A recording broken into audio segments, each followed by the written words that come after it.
Castle Siege is about to start, and I'm here to tell you what you need to be ready to farm some kills and possibly take the castle or successfully defend it. I want to keep this video short, so let's get straight into the video. The number one thing you need to check is your PvP skills. Not just a PvP skill, but a specially designed set of skills for large-scale PvP. If you've never contested a Conflict World boss before, you might not have this skill set up. The skills that you should be prioritizing are skills that are big buffs and heals from our supports, and huge AoE skills like flash waves for our DPS. As a DPS myself, my main goal when fighting in the siege is to ideally kill a minimum of 3 players in exchange for your life, especially if you're defending the castle, because literally the whole server is going to be trying to get a taste of that sweet PvP and a chance to get that juicy castle tax. You could check out builds on this website called Questlog to see how the pros build your class. For our number 2, watch some YouTube videos from the Korean version of the Siege to get the feel of it, because there is little to no difference with the past Siege in Korea compared to the global version. To show you the basics, everyone in the alliance of the castle owner is going to be spawning inside the Stoneguard castle, and everybody else is going to be outside trying to push through the castle with the goal of taking the throne. On each side of the castle, there will be a castle pillage that you could spawn in if you're a defender. If an enemy managed to channel on it, depending on the pillage that they got the channel, they could either get a lucent every 5 minutes or a pillage that could turn the tides of war because it gives their whole alliance the chance to teleport inside the castle. That's why defenders should be careful with the invisible rats trying to get through and silently channeling on the pillage. Also, only the clan leader is able to capture the throne, and they are highlighted for the players to easily see them. There are more things that you could learn and observe when you watch a video about the siege.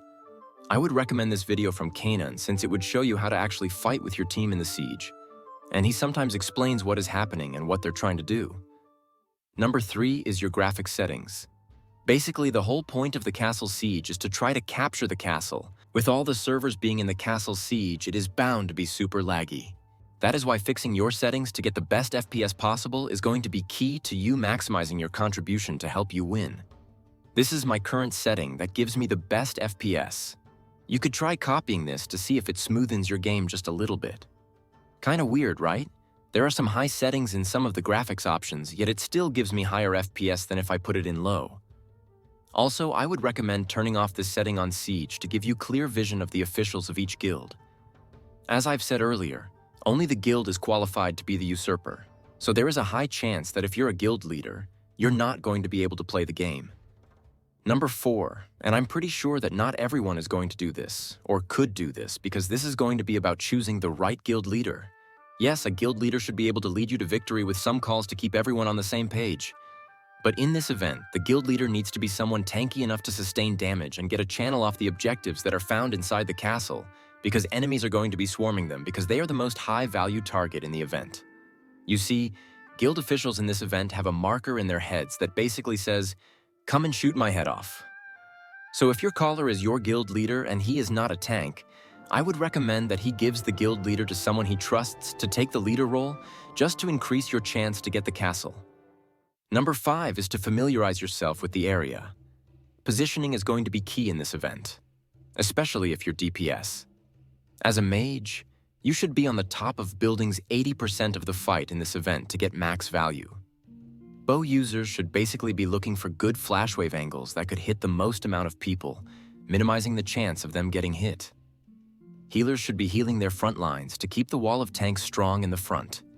And tanks should not be getting so sucked into PvP that they end up being in the middle of everybody without a call push leading them to their death, because healers won't be able to reach them.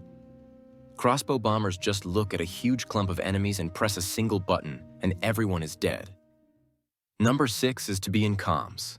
How is your general going to make miracles if his army is running around like headless chickens?